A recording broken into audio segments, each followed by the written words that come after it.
Alex Jones being back on Twitter is a gigantic victory for free speech and access to information. Listen, I get it, but the dude's right a lot. And even if he's not right a lot, you need to let people speak so people understand. Yeah. I agree with you. I am not a fan of Andrew Tate. I'm not a fan of Alex Jones, and I would defend their right categorically to go out there and do their thing. And if they say horrible shit that causes consequences, that's on them. So the Sandy Hook people took action, and for some of the things he said, fine. I agree or disagree.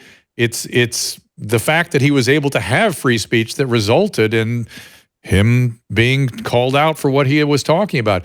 There's a part of Alex Jones that got my attention yesterday. Joe Rogan was talking about him. And he said, when the guy has said crazy things, he is a alcoholic addict with bipolar disorder, and he was in altered states, according to Joe, when he made some of his more outlandish sort of pronouncements. As somebody that's worked in mental health, I don't want people to be held accountable for the rest of their lives for saying crazy shit when their brain isn't working right. That's exactly where I thought, as a liberal, that we're empathic and understanding about, people get sick and say things and want to apologize or say something different, and yet no, condemned forever. Must be condemned forever. Interesting. Yeah, for all these people that are upset about these individuals that they don't like having an ability to speak and reach people, you should be more concerned about other people's ability to restrict people. Especially after what we just been through, where you have a whole. There were 2 doctors, I think, in Santa Monica. I mean, they were treating people with COVID early. I mean, they had empirical data. I mean, they were seeing people, and they did a press conference, and they were immediately silenced. And I was sitting there going, but the people silencing them aren't doctors. The people silencing them aren't treating anybody. The people that silence them have no idea. They're working with paper and data and spreadsheets. These doctors are doing. Not only that, there's a deeper problem here, which is that I would go to the mat to defend doctors' right to do what they think is on the best interest of their patient, particularly when they are doing no harm. A good doctor will put do no harm at the head of their priorities.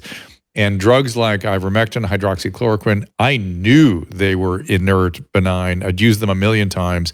The hydroxychloroquine is one of the only drugs I'm aware of that is, by the American College of Physicians, advocated as a medication to be continued during pregnancy. It's so benign, it's so inert.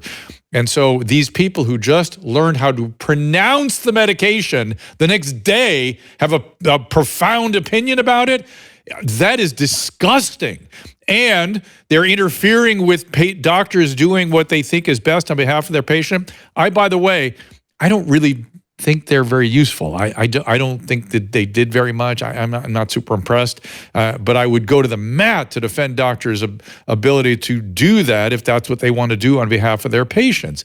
And maybe they are doing something, or maybe they're not, or maybe they're just following somebody and caring carefully and watching them carefully, and that's sufficient to have an impact on the course of illness. That's nobody's business. Oh, look what Caleb has to put up. You see what Caleb has to put up here because I said these words. You said the word. He has to put up this. You said the word. So the I word. Yeah. So I thought we were done with that now, and I am saying I don't use them. I don't use them as treatment. Don't see any good evidence that they're useful. I know people that do use it. I would defend their right to use it categorically.